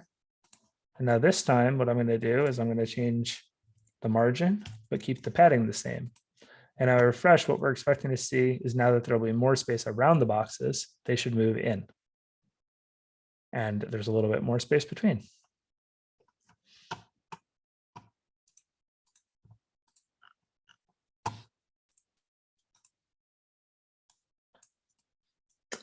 Okay. So another thing that we need to cover, because you'll see it pretty much everywhere, is the colors. So I've used pink, I've used white, and I've used red. And the web would be pretty boring if the only colors that existed or that you could use were these colors. So let's use our editor to actually use a different color. So you see when I hover over the color here, I can actually go. How do I do it? There's some way to do it. Let's I'm going to erase it. And then I can actually go. How do I do it? I know there's a way to do it. I'm going to.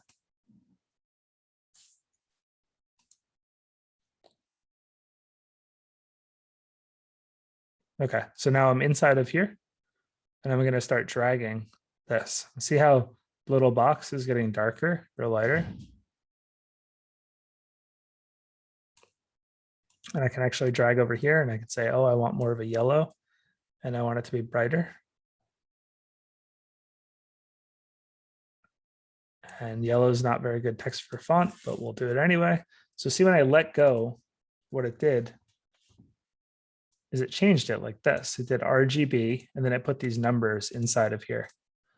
And this is how we specify complex colors and potentially even semi-transparent colors using this slider here.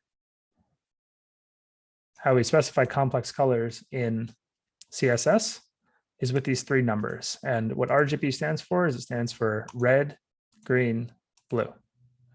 So this is a number from 0 to 255 that represents how much red is in a color. This one is how much green, and this one is how much blue. And by mixing those three together, it's actually not even by mixing them together because of the way that the color space works, but by taking these three and combining them, we get the yellow that we talked about here. So if I refresh, you'll see that all of my stuff changes to that kind of mustardy, washed out yellow. Okay, a couple questions here. So Felipe says, I hear about padding for the first time. Could you please explain the difference between padding and margin? Yeah, I think I can actually draw a diagram that is probably better than what we had there. So let me try. These are very important. So you'll use them a lot. So if you have this, and then you're going to have some contents.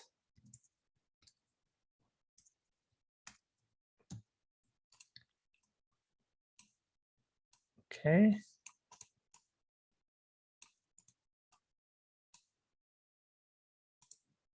Okay. So imagine like this. First, we'll do padding. Padding is how much space is inside of something, from something to the edge of itself. Okay, so in this space is padding here. This is padding. Padding, imagine this is the div that you're in. This is the text inside of the div. And the padding is how much space is around that piece of content. Okay, so padding is like this. It goes the same padding in all directions. You can actually, you can customize that if you want for different paddings in different directions, but padding is like this. Okay. Does this make sense? Padding is the space in all directions, always equivalent. And then if I copy this and I put another one of these over here, okay? Margin is the space between the div and an invisible box that surrounds the div. So in here, the red is the invisible box. So imagine there's an invisible box surrounding the div. So this is it, invisible box. And that invisible box also goes in all the different directions. So when you try to put two of these on top of each other, what happens is this, roughly. Oh.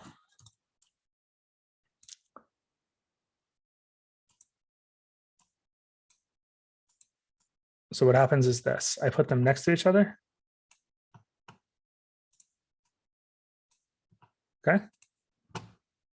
And when I put the margin like this, then I've separated them by the margin. Okay. So the white box here represents the actual div. The white box represents the div. This represents the contents inside of the div, like the text. And then the red box represents essentially an invisible box outside of the box that spaces it away from other boxes. So we can see that here. The padding is the space from this text to the outsides of the box. The padding is inside of the box. Okay. And then the margin is the space from the box to all other things. So we put the space here, space here, space here, space here. Margin is outside, the padding is inside. Anonymous attendee says, do you ever use something like Google Fonts? You can, yeah. If you want to do even more different fonts, you can look at Google Fonts. Felipe says, are the colors in relation to RAL? No, these colors they're just RGB colors. So they're standard RGB colors. Anonymous attendee says, sir, could we talk after class? I don't know who you are, so I can't find you after class, but if you message me on Slack, I'll be happy to talk to you. Erica says, how about duplicate CSS definitions of the same thing? Does it matter the order? Yeah, the last one that you specify is the one that will win. So we can do that real quick. If I open up div again, and I say div margin 20 pixels, and I refresh, you see that my margin increases. And the reason is because first it's margin 10, and then I've changed it and overridden it to margin 20. Julie J says, is the border, say 20 pixels, technically the inside or the outside of the div? That is a fantastic question. And for the purposes of our class, what I want you to think of it as the border being the dividing line between the inside and the outside of the div. So when I look at this, we're essentially saying the border is sitting here, the margin is the space past the outside, and then the padding is the space to the inside. If you're interested in more details around that, you should research them. It's a very interesting topic. There are different ways that you can change it with CSS. You can actually customize it. But the short answer is that borders are useful as an illustration of the dividing line between inside and outside. So even if you don't have a border, there technically is like a very invisible box, that you can put space inside or outside of. Andrew says, can we do left or right border padding, or is it all sides simultaneously? You can do only one. So if we go here and I say margin left, I can say maybe the margin left is 100 pixels. And if I refresh, you'll see what that does. If I have to take this one off, push that, only the left side. Anonymous attendee says, can you inherit some properties from a div and add new properties as well? I'm going to show how to do that in just a minute.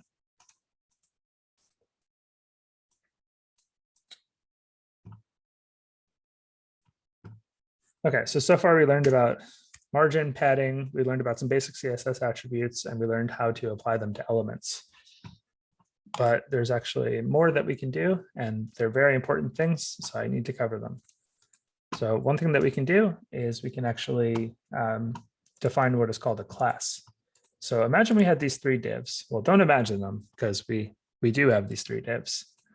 And we wanted to make only the middle div work slightly differently. So what we can do is we can write class equals text red.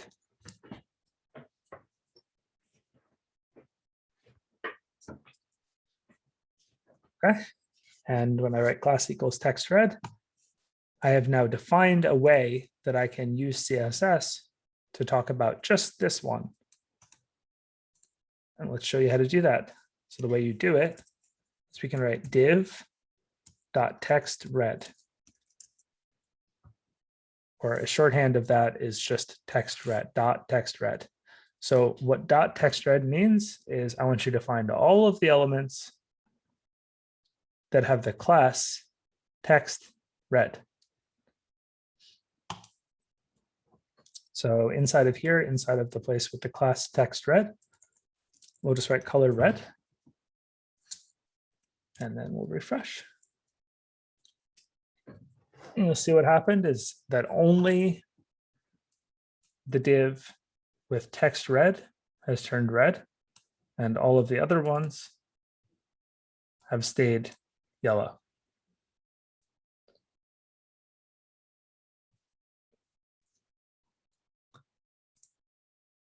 Okay. So remember, dot in CSS and then something means any element that has the class text red.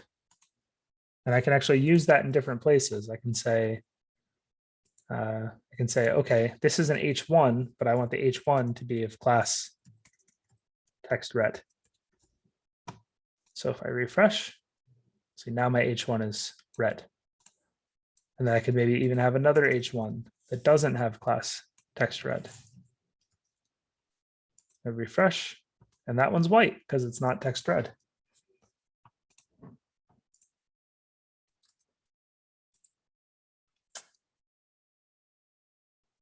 Okay. So you put the text red on the ones that we want, and then we're able to address those ones using dot text dash red. Now, something I didn't say, but you might be assuming, which is definitely true, is that, wait a second, I made a div a certain color, and then I was able to change that with class. And does that mean that class is a tighter specificity than div? Meaning, is it more specific of a definition, thus more important to the browser? And the answer is yes. So when you specify a property in CSS or definition that that is about a class like this dot text red, that will take priority for the browser over anything that was about just an item itself. So this is called a tag. These are called classes. So classes have a higher specificity than tags do. So you can see, even if I take text red here and I take it and I move it so that it's actually defined before div and I refresh, it doesn't change anything. And that should prove to everyone in the class that classes have a higher specificity than tags.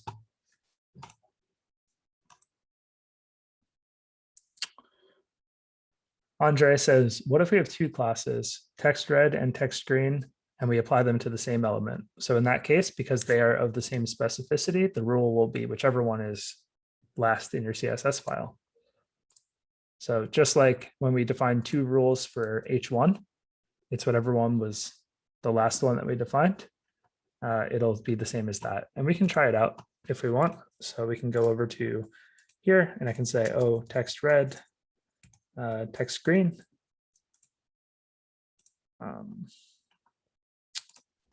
We can go in here. We can do text green. And actually, I might have said that incorrectly, but we're going to find out in a second. So we can change it to text green. And then if I take this definition, I move it up here, it's going to change back to red. So set it correctly, which is that whatever one is defined last in the CSS file is the one that wins.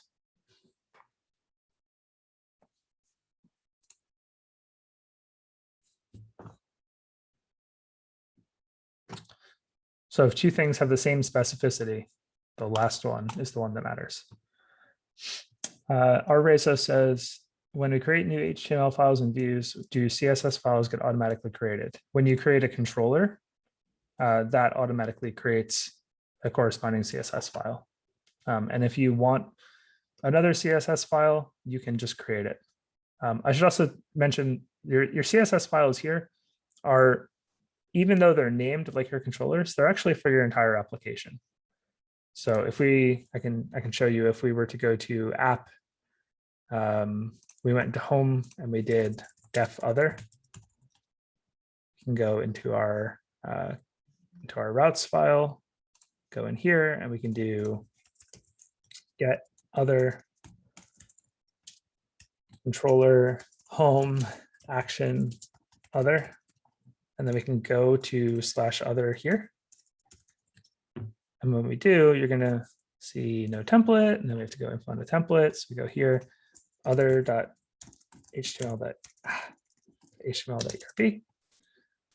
And if I go to that, you'll see it's pink. And that's because your CSS files are global. They get included on every page, all of them. Yep, the class name can be anything and it can include dashes. Can't have spaces in it. Anonymous attendee says, does div have an ID property? It does. I'm not going to cover that, but it sounds like you maybe know that it does, that it has one. So if you're interested in how to address ID properties with CSS, just Google it. It's pretty easy. It's similar to how class works. Felipe says, I don't see the reason why we should use dash text red. What's the use of it? So the use is, I have a bunch of rules that I want to be able to apply to all of my divs. For example, they have a border, they have this padding, they have this spacing, but I want to be able to take an individual div and I want to be able to make it red. So an example of when you may want to do this, imagine in our comments app that we have made for homework yesterday, if we wanted to make it so that all of the comments that were made by you showed up as blue instead of white, or sorry, instead of black. So when you're going through those comments, what you could do in your markup, you could say, when you output the div for those comments, you could include a class using something like this. And you can say, if the user is the message user, then output active, for example. So here active is instead of text red, and then you could take active in CSS and you could style it so that all of the ones that have the class active are a certain color. We'll do that in a future class, so don't worry too much about that. We're going to get into how to tie CSS into your Rails app on Monday. Johnny says, can we use hex colors? Yeah, you can. So your colors, if you wanted to write green, you can also write these using hex colors. So green would be that. No, yeah, that's like a greenish color. You can use hex colors if you'd like. Our Racer says, what if I want different styles for new and show? Yeah, so the way that you have different styles, typically like when you have one page and it's your application, sorry, one application, the styles are consistent through the entire thing. So if you want different styles, classes are the way that you do it. There's also the ability to write CSS files that only apply to one page, but for the most part, that's not something that anyone should be doing. For the most part, when you want different behavior to look slightly different, you'll use classes. And the last thing that I'm going to show you will make it clear how you can do that. Julie J says, any tips for someone who has no eye for design? I am going to talk about that briefly. Anonymous attendee says, every page in the view are global. They're global. Anonymous attendee says, is there a way to remove preset padding in the p tags? Yeah, you can just do padding : (0), and then you'll remove the tags, or you'll override the padding to make it 0. Julianne says, how do you add classes to link to tags? So when you're in a link to tag, and I'm going to cover this on Monday too, the first argument is the text. The second is the link. And then you can actually just do class and specify whatever you want as the class. Okay, so I have a couple more things that I need to get to, and I actually have to head out like fairly on time today. So the next thing is that, remember, divs can go inside of other divs. So let's say that I'm going to erase this, and I'm going to say, what if we had a div and we had class equals container, and then we had a div with class equals inner inside of it. Okay. And I'm going to erase my CSS, so we're starting fresh. So we have nothing here. Let's write something inside of the inner box.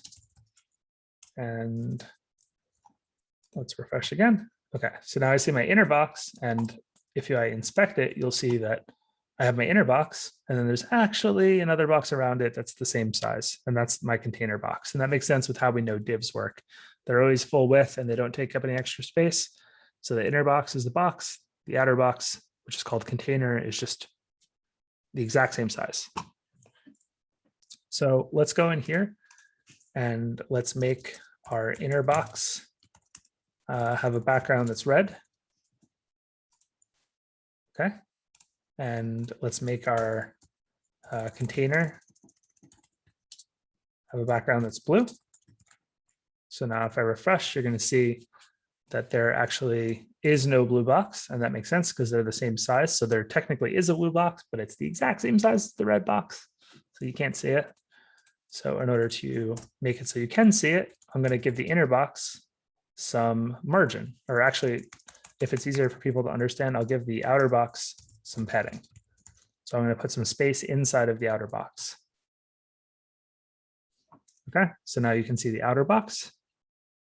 And then I've put some space inside of the outer box. So the inner box is now scrunched to be able to fit inside of that space. Okay. Now imagine I wanted to be able to have a different container here. It's called container 2. And in here, I wanted inner box again. And I wanted to call it inner. So let's do that. Okay, let's take a look. Okay, and this makes sense, right? Because the container 2 doesn't have any styles yet. So we're back kind of where we were before. So let's go give container 2 some style. So we're going to make container 2. It's going to have a padding of 15 pixels and a background that's black. So if I refresh, we're going to see how that works. So it's slightly more padding inside, and it has a black background, but the inner boxes still have the same color as they always had. Now, the last thing I have to teach you, and the reason I've been setting this up, is imagine right now I wanted to be able to make the inner box be able to have a color white font, but only inside of the container 2. The way that I can do that is I can say dot container 2 and then a space, and I can do dot inner. Okay, and in here I can say color white. So the way that this reads, what this should mean to you is I want to write a rule that only affects the inner class objects that are inside of the container 2 objects. So only inner classes inside of container 2. And if I refresh, you'll see that only the bottom one changes. So this is a partial answer to the question about if I wanted behavior that only affected one page, how could I do that? This is how you could do that. You could define a div that wraps all of your page, give that a class. And then when you style your content, you style everything with respect to that thing. Now these can be anything. I can do container 2, but only the links inside of it, and I can style those. I can do container 2, but only the links inside of the inner div. These are all things that you can do in CSS. So you can combine them like this. And actually, because we're in Rails, if you think it is cleaner or it is easier for you to understand, you can actually just write them like this. So you're saying only the inner tags inside of the container 2 tags. And when people talk about SCSS, like we were talking earlier, why is the definition SCSS? The reason is because you're writing in this thing called SCSS, which allows this nesting behavior, but CSS actually does not allow this. So what Rails is doing for you is it's letting you write the SCSS. And then if we look at the CSS style sheet, which I can do by just opening it, take that and put it on here. Very close to that working. No. We can see what's happening is that Rails is actually turning the SCSS into CSS. So that's that rule. And all that it's doing is turning the nested form into the first form we wrote. So you can write it either way. If you find this easier to look at, some people do, then you can write it like that.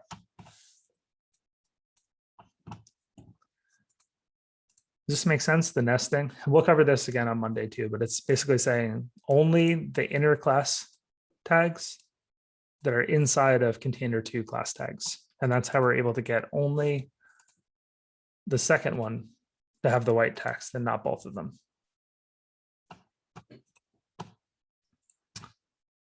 Okay. Someone asked to show the HTML. So here's the HTML. Anonymous attendee says, so is this what primary front-end devs primarily work with? This and JavaScript, I think probably would be, yeah, but if designers are writing code, a lot of times this is the code they're writing. They're writing HTML and CSS. And there are front-end devs that only write HTML and CSS. That's totally reasonable. Do padding and margin have some relation to the frames? No, not really. I'm sure there's something slightly different on phones, but for the most part, they're the same. Okay, so I want to send you in kind of two little interesting directions, and then I have to hop off because I have to go to the podcast. So the first one is someone asked if I don't know anything about websites, or sorry, design, how do I make things look good? And the answer to that is that there are actually frameworks out there, the most popular of which is called Bootstrap, which let you create designs for things without a lot of design knowledge. So for example, on a page like this, all of like the styles for how these buttons look and what happens when you hover over them and how the spacing relates to all of itself, this is all included in Bootstrap. And if you want to get Bootstrap, you can just download it. And I can teach you how to do this in a better way. But for now, what you can do is you can download the code for Bootstrap and just put it inside of a file in your assets folder. So you have app assets, style sheets / bootstrap.css, and just drop the CSS file in there. And you can start playing with Bootstrap. The documentation is very good. So this is all of the ways that you can use Bootstrap's different colors and layouts. There's so much here to figure out and so much to get started with. A lot of apps start with something like this. And actually, a lot of apps keep using this for a very long time. It's very convenient to be able to lay things out. I don't think we're going to look at grid systems, but they're definitely something that most design sites use. Ernest asked, Bootstrap, Tailwind, CSS, Foundation, Primer. What's my take on them? Yeah, I think they're great to get started. I'm not gonna pick one in particular. I've had good experiences with Bootstrap and Primer in the past. I'm sure they're all great though, because having a system like this to build on top of just makes your site more consistent. So this is the direction I would go if I wasn't very good at design, which I'm not, and I wanted to build a website. And then the last thing that I wanted to highlight was the homework. Okay, so the homework, this is the session 12 exercises. The first exercise is to use CSS to make your messages and comments app a bit prettier and just be creative and have fun with it. Exercise 2 is to find and put into use a new CSS property that I did not cover today. So when you do exercise 1, I want you to go find something new. I want you to use it, and I want you to put it on a page. MDN is a great resource, again, for finding CSS properties. So I linked that here. And exercise 3 is, please, I want you to have a good weekend, and I want you to spend as much time as you can reviewing the content that was involved in session 11. I realized that like the last couple sessions were a lot. So if you're behind, this is your chance to get caught up. We're going to build on this content next week. We're going to tie CSS into the entire thing. We're going to learn some JavaScript, and we're going to build a site that actually works. Beer suggestions. I love IPAs personally. My go-to beer would probably be like an all-day IPA from a brewery called Founders. It's just kind of an easy beer. But there's so many beers that are so good. I could talk about that for an entire session. Tara says, would implementing Bootstrap work for the homework? Hey, if you're interested in trying to implement Bootstrap, then absolutely do that. I think that would be cool. And anonymous attendee says, will we have access to the lecture videos after the class ends? It's going to take me a bit to get it uploaded today, just because I have to head over to the studio like in 23 minutes. So it's just a matter of what happens is when I close the video for the day, then it has to process, and it processes for like 25 minutes. And if I don't have time, then I won't be able to get it uploaded before that, but I will have it uploaded tonight. I promise. And I'll have the email out to you. I hope everyone has a really nice weekend and you get to spend some time catching up on the content from last week. I really hope you enjoyed our speaker today. And I hope that anyone that feels like they're behind gets caught up over the weekend. So if I can help any of you, just feel free to message me and I'll do my best to help. And see y'all soon. Adnan says, how do you feel about CSS Grid? I think CSS grids are great. And I think that CSS, if you're talking about the grid features of CSS, I think they're also great. Sewell says, thank you and have a good weekend. You have a good weekend too. I appreciate it. Anonymous attendee says, I meant after next week for lecture videos.